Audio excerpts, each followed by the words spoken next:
Alors, dans cette vidéo, qui va être évidemment très utile pour ceux qui passent le score et le message, mais aussi d'autres tests dans lesquels vous aurez de la culture générale, et notamment que ce soit à l'écrit bien sûr, mais aussi à l'oral. Et voici en fait 5 sujets que vous devez absolument avoir à l'esprit lorsque vous passez vos différents tests. Alors bien sûr, on a d'abord la loi du travail, qui est évidemment une loi que vous avez forcément euh, dû enfin, dont vous avez forcément entendu parler. Alors il faut savoir qu'elle s'appelle bien sûr la loi El Khomri, du nom de son ministre. Et il faut savoir que Manuel Valls a utilisé en fait à plusieurs reprises le 49.3 qui lui a permis en fait de faire passer la loi du travail, enfin la loi travail en force. Alors c'est bien sûr euh, une réforme du code du travail dont il est question.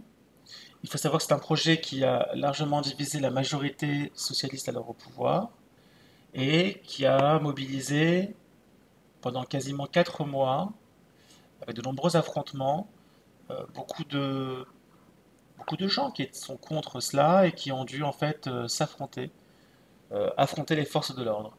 Et bien entendu, il y a un mouvement qui en est sorti, hein, c'est le mouvement Nuit debout. Alors il faut savoir que ça démarre tout cela en juillet 2016. Hein. Ensuite, on a la fameuse mort suspecte d'Adama Traoré, qui en fait intervient aussi en juillet 2016. Et là, je ne sais pas si vous vous souvenez, hein, il y avait une interpellation de routine qui tournait mal à Beaumont-sur-Oise.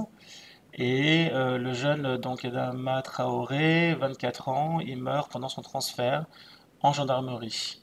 Donc suite à cela, il y a eu plusieurs jours d'émeutes et de manifestations. Et une enquête évidemment a été lancée sur les circonstances de sa mort. La colère des policiers, troisième point, est un sujet évidemment qu'il fallait garder à l'esprit. Là, on est plutôt en octobre 2016. Alors, c'est une colère bien sûr qui touche aux conditions de travail, aux agressions qu'ils subissent, à l'effort antiterroriste. Et typiquement, les agents sont descendus dans la rue pendant une semaine, tous les soirs, et souvent en uniforme d'ailleurs, ce qui est illégal, pour manifester leur colère. La question des migrants. Là, on est plutôt en octobre-novembre 2016. Alors, il faut savoir que la situation des migrants en France est un sujet évidemment qui revient souvent.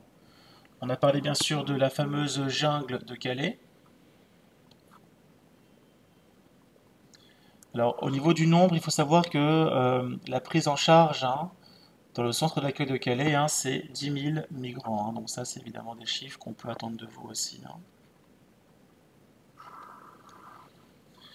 Bon, et naturellement, hein, il y a eu l'idée d'ouverture de véritables camps hein, aux normes humanitaires dans l'ensemble du territoire, mais il faut savoir que cette jungle de Calais était en fait l'endroit dans lequel était centralisé l'ensemble des migrants. Excusez-moi, c'est ici qu'il faut le mettre.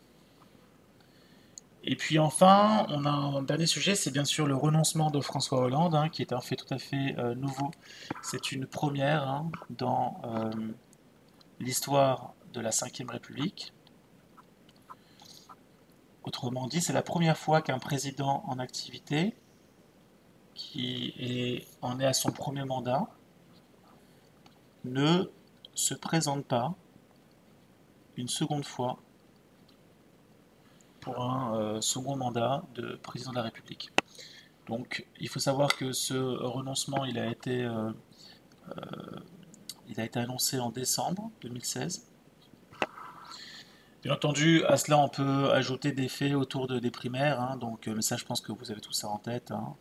Alors bien sûr, c'est pas François Hollande qui s'est présenté à la primaire, mais la primaire en fait de gauche avait voir Monsieur Hamon, celle de droite Monsieur Fillon. Alors, au niveau des dates, attention, hein, autant celle de Hamon on est en janvier 2017, autant hein, la primaire qui voit élire